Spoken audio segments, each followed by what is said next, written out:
anxiety over what's going to happen to your home equity. You reject invitations to family events, celebrations, friends' homes, or even EXP events.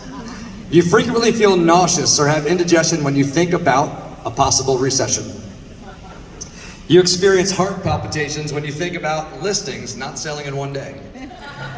You find yourself shaking and sweating at the thought of 6% interest rates.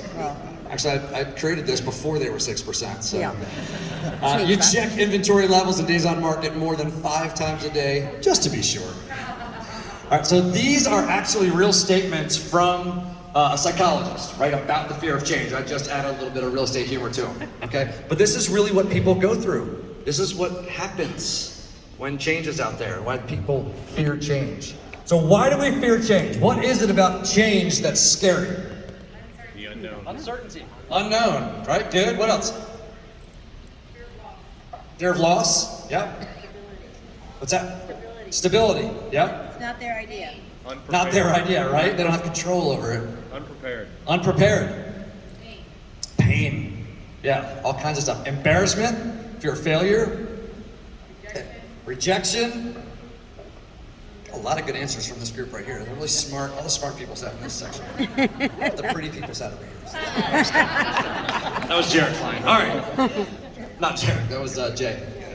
All right, so people have all kinds of reasons why they fear change. So let's talk about how we respond to change, right? How do we get past it? And you can use this for yourself. You can use this for your clients. You can use this for the agents you're talking to. All right, but these are the proven methods. The first one, every time, everything that I've studied on the fear of change, one of the steps that has been given is to face your fear. You gotta name it.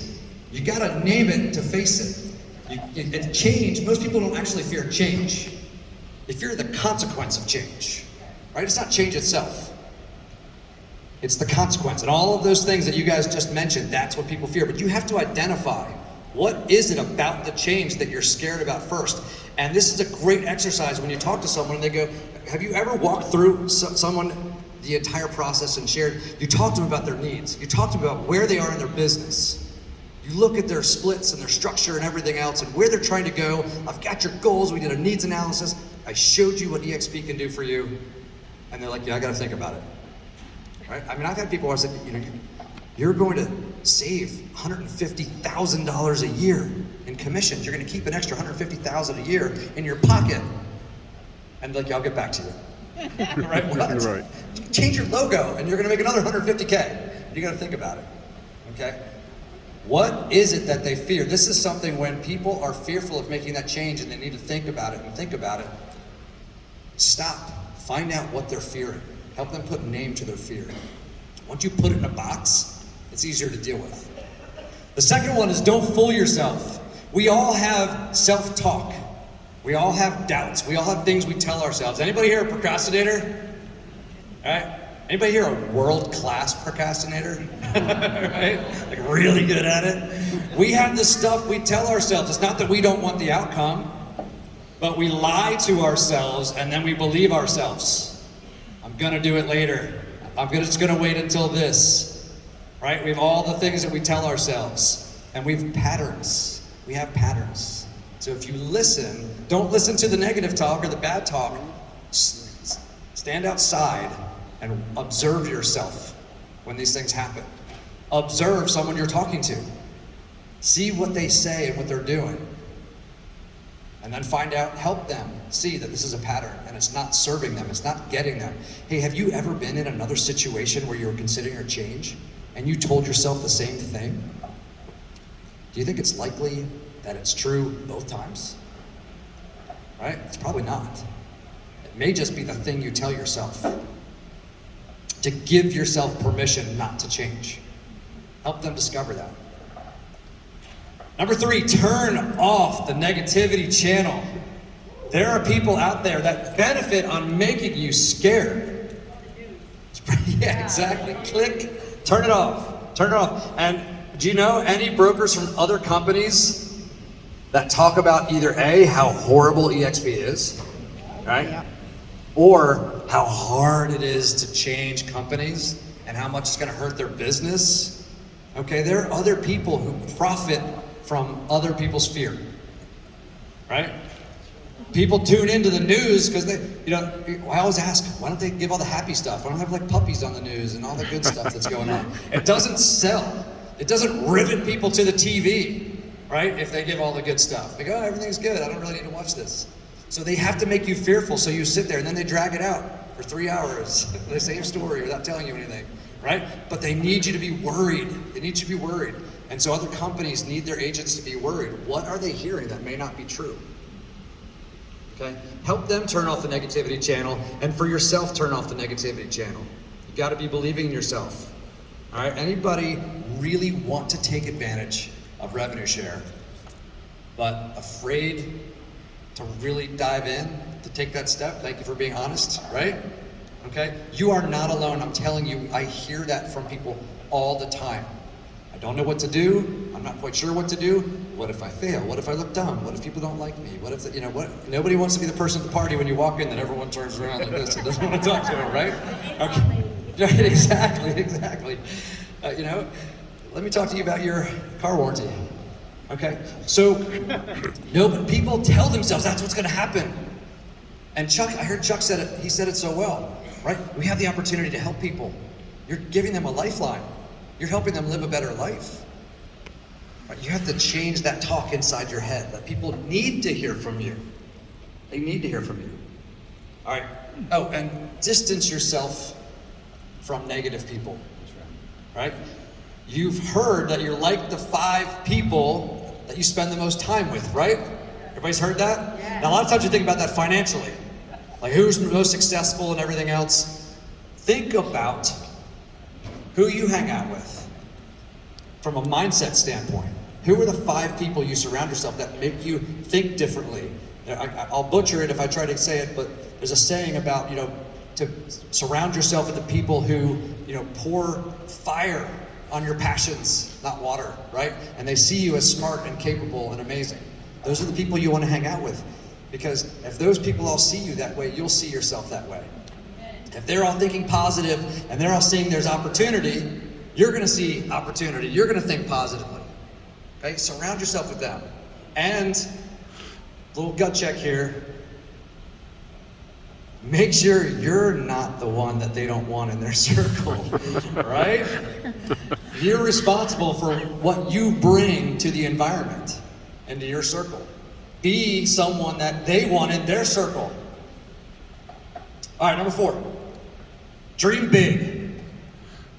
Dream big, and I mean it, right? Everyone's like, yeah, dream big, yeah, I really would like this. I want you to think about what it could be like on the other side. We love our boy Brent Gove. Anybody want Brent Gove money from revenue share? Right?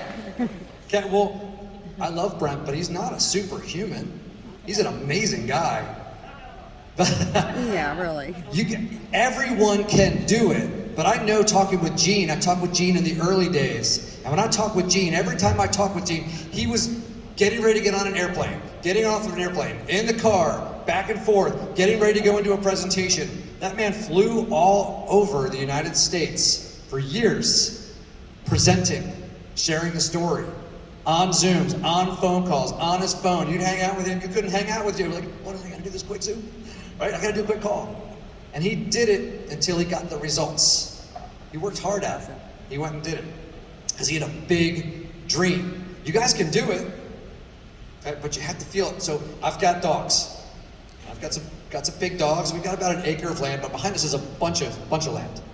And it's beautiful. We've got fox, deer, like all the different kind of animals out there. I can sit out on my back deck and watch like 20 deer up on the hill. So can my dogs. So they're on electric fence. And they go, I open the door, they're barking in the house and everything else, and I open the door, and they tear off down the deck, down the stairs, down the other landing, and into the yard, and down the hill. And they're tearing after it. And I'm like, oh, they're gonna go get them. They're gonna go get them. And then, they stop. Right? And then they bark at the deer from right here, and the deer keep eating because they're like, yeah, we've seen this before. Right? We know you can't come get us. They're not worried. But my dogs look committed. They look committed. They tell me they're committed. They bark really loud. And they're so excited and they're gonna go do it. I'm really gonna go do it. Have you guys watched the Art Williams Just Do It speech? If you haven't, Google it and watch it. Like, I'm really gonna do it this time. I'm gonna go get this deer. And then they come down, they go, right? But every once in a while, as they're going down, I know it's about to happen. Because you know what happens? Their ears tuck back. Tuck their ears back and they tilt their head down and they go right through. They know they're about to get zapped. They know it's about to hurt, but they also know it's only gonna hurt for a minute, and there's freedom on the other side of that line, baby. They're gonna go get it. They're gonna go, and then they go up the hill and a couple acres down there into the woods. And then I gotta go put my shoes on and go chase them. All right, but they know. We know that there's pain at a certain point. We get all excited, we get all enthusiastic, but our dream's not big enough. Whatever's on the other side of the electric fence for us, that we're scared of, we're not picturing that in a point that it's visceral for us, that our emotions are bought into it, that we want it so bad. You don't want it big enough. If you're not willing to go through the electric fence, a momentary spot of pain, right? Which could be anything, could be embarrassment, it could be whatever, you could fail. Probably will fail a few times, right? But if you're not willing to go through that, then you're just barking. But then a lot of times we have this huge dream and we don't know where to start. I don't know what to do. What should I do next? What's the first thing I should do? And you see people, like I saw Al Stasic in here somewhere. These guys have a huge organization. They got a huge coaching company. They got all this great stuff. I have people brand new, like I've been in real estate for 2 years. Last year I sold $5 million. And I'm gonna start a coaching company so that I can recruit like them, right? I think that's what I'm gonna do, because apparently I have to have a coaching company. And then they're gonna spend all their time trying to build a coaching company. And I haven't gotten one agent yet, it's been 6 months. Okay, so you have to think small. You have to think small. Break it down into pieces that you can move on. 227. All right, oh, jeez. All right. The rest of it's really good. You guys will love it. All right, all right, let's roll. Yo. Woohoo! Love it. All right, we're good. Saved by the bell. You guys are stuck with me for more time. All right, next one. Find the brave ones. When you're feeling fearful, if you surround yourself with people that are brave, they'll lift you up. They'll pull you forward, right? When you're running with them and you're all running, you might start to get scared, but they're still running. You keep running with them. And you know what they say about when you're brave? Being brave doesn't mean you're not afraid. Yeah. It means you are afraid. You can't be brave without fear. Okay? It means you feel the fear and you do it anyway. That's when you're brave, right? Our first responders, our military, right? They go in when other people are running out. They run towards danger to help people. Okay? They are afraid. I've talked to my family, they're all military. They tell me all the time, they're totally afraid. All right? But they do it anyway. They do it anyway. Right? Home of the brave. All right. So find the brave. Find the people that are running towards. Because what will happen is they will give you some of their bravery. They'll give you some of their hope. Right? And then there'll be other times when they're feeling down and you're feeling good and you're going to give it back to them. Right? That's like going underwater with one scuba tank and passing it air back and forth. All right? Helping each other out. Number 7, be a student. Be a student. We fear what we don't understand. And again, this is for us and this is for people we're talking to. Okay? Help them to understand it. If we try to push people through too fast, because we've seen it. When we see it, right? Once you see it, you can't unsee it. But they haven't seen it yet. It hasn't clicked for them yet. And so if they're not there and you're trying to push them through, then they're going to be fearful of it. They're going to be a little bit leery of it. So help them understand. But really, for anything in that fear of change, right? When you boil it down and you name it, and then you understand it, find a mentor, find a guru, find someone out there that can help you really understand it. Someone who's been there before. If you're doing this for your first time, for all those hands that went up and said, hey, I want to do it, but I don't know where to start. I'm not sure what to do. I'm not sure how to do it. What's the best way? So now this is the best way, right? Surround yourself with people who know how to do it. You guys are doing this because you're sitting here in this room right now and you're learning.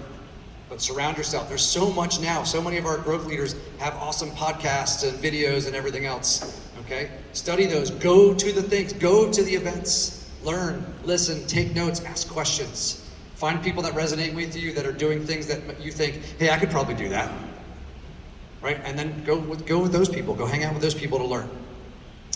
Number 8, be grateful and positive, right? It's hard to be scared when you're grateful. Because your focus can't be on the same things, right? You can't focus on those two different things at the same time. So if you're grateful, you're thinking about all the good stuff. We're not afraid of the good stuff, right? We take our focus away from the other stuff that we're worried about. So practice gratitude. If you don't do a gratitude journal, start doing it, okay? Get up every day and go through the day and think about all the things that you're grateful for. It's a great exercise for a family, a couple, some friends, anyone that you're an accountability partner.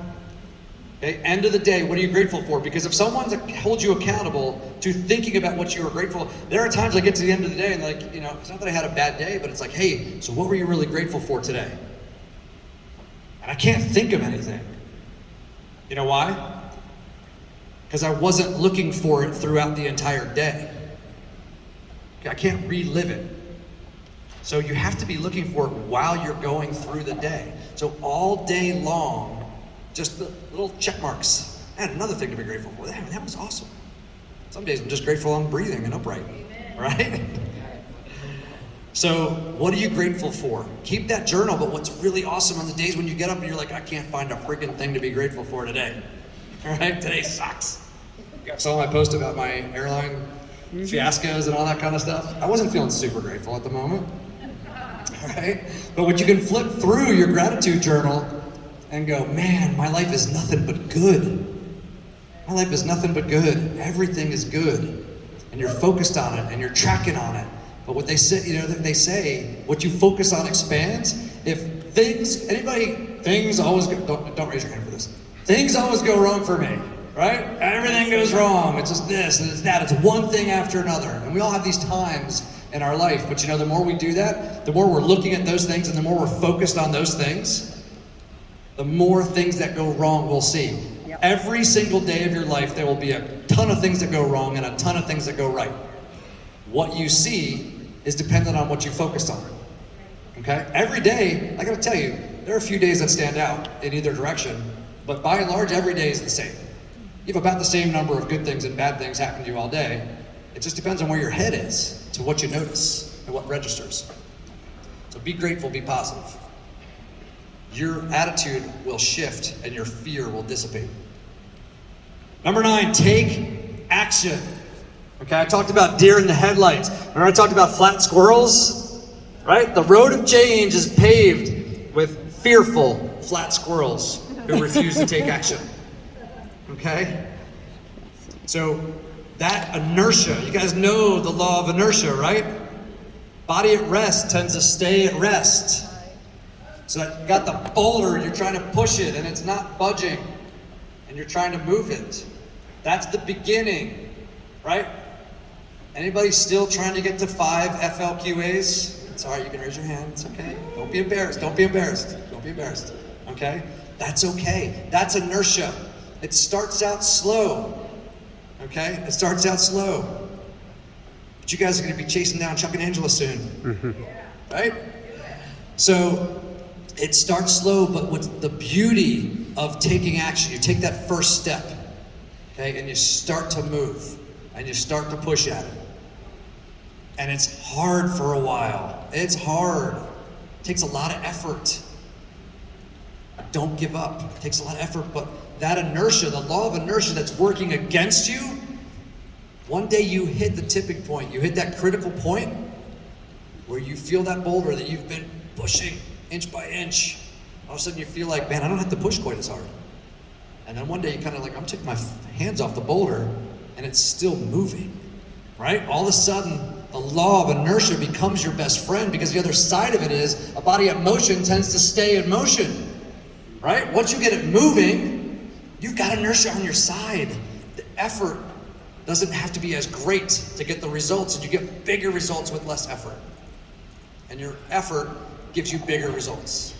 Pushes and pushes, all right? But it has to start with taking action. Has to start with taking action. I'll put on here, start small, start scared, start messy, but just start.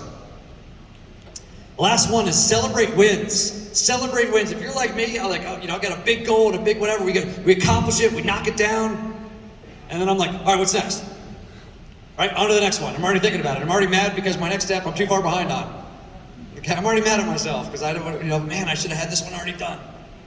Okay, stop and celebrate.